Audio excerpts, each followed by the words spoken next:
Dans une région éloignée de l'univers, bien au-delà de ce que les humains peuvent observer avec leurs télescopes les plus puissants, se trouve la mystérieuse planète Santolis Farfadea, située dans la constellation du Dragon Cigogne. C'est une planète enveloppée d'une brume éthérée où règne une civilisation avancée et insaisissable, les Chiffonia Fafadea. Les Chiffonia Fafadea sont des êtres humanoïdes, mais d'une nature si subtile et si complexe qu'ils sont invisibles aux yeux des mortels. Leur forme réelle n'est connue que d'eux-mêmes, mais ceux qui ont tenté de les percevoir les décrivent comme des silhouettes fluides, mouvantes, composées d'énergie pure. Ces créatures ont développé au fil des millénaires une capacité unique, celle de manipuler l'inconscient collectif des autres espèces, en particulier celui des humains. Depuis des siècles, les Chiffonia Fafadea surveillent la Terre. Ils sont fascinés par la complexité des émotions humaines, par la profondeur de leurs rêves et par la richesse de leur créativité. Ces êtres invisibles n'interviennent pas directement dans les affaires humaines, mais ils influencent subtilement les pensées, les rêves et les inspirations des gens, guidant parfois les plus grands artistes, écrivains et penseurs de l'histoire. Cependant, l'influence des Chiffonia Fafadea ne s'arrête pas là. Ils ont également le pouvoir de manipuler la dopamine, ce neurotransmetteur qui joue un rôle central dans la motivation, le plaisir et l'apprentissage des humains. Les Chiffonia Fafadea savent que la dopamine est le moteur des actions humaines. Alors ils l'utilisent pour orienter les choix et les désirs des hommes, souvent à des fins bienveillantes, mais parfois aussi pour les détourner de leur chemin, juste pour observer les résultats de leurs petites expérimentations.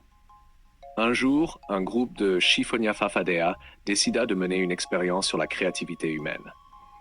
Ils identifièrent un petit village en Italie où vivaient des artistes de tous horizons, peintres, sculpteurs, musiciens, poètes. Pendant plusieurs mois, les Chiffonia Fafadea insufflèrent des idées nouvelles dans l'esprit des habitants du village, jouant avec leur inconscient, les incitant à repousser les limites de leur imagination. Les résultats furent spectaculaires. Les œuvres d'art produites durant cette période furent parmi les plus audacieuses et novatrices que l'humanité ait jamais vues. Les Chiffonia Fafadea s'amusèrent de ces créations, observant comment leur subtile manipulation pouvait produire des chefs-d'œuvre ou, parfois, des œuvres complètement absurdes et dénuées de sens. Mais ils ne se contentaient pas d'influencer les artistes. Ils jouaient également avec les émotions et les relations humaines, modifiant les niveaux de dopamine chez certains individus pour observer les effets. Un poète, par exemple, se retrouva soudainement submergé par une vague d'inspiration, écrivant des centaines de poèmes en quelques semaines, tandis qu'un autre, au contraire, sombra dans une mélancolie profonde, incapable de trouver le moindre mot.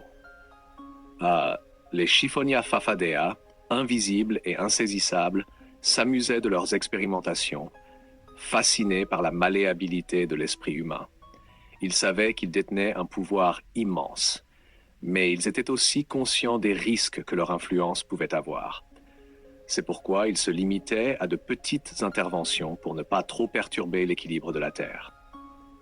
Finalement, après avoir joué pendant un certain temps avec les esprits des humains, les Chiffonia Fafadea décidèrent de retourner sur leur planète, emportant avec eux les résultats de leurs observations. Mais, avant de partir, ils laissèrent un dernier cadeau à l'humanité, une impulsion créative collective, une sorte d'élan artistique mondial qui traversa toutes les frontières et toutes les cultures, inspirant une période de grande innovation et de découverte. Les humains, bien sûr, ne se doutèrent jamais de la présence des Chiffonia Fafadea. Ils attribuèrent cette vague de créativité à une simple évolution culturelle, ignorant que, dans les ombres, des êtres invisibles avaient guidé leurs esprits et façonné leur destin.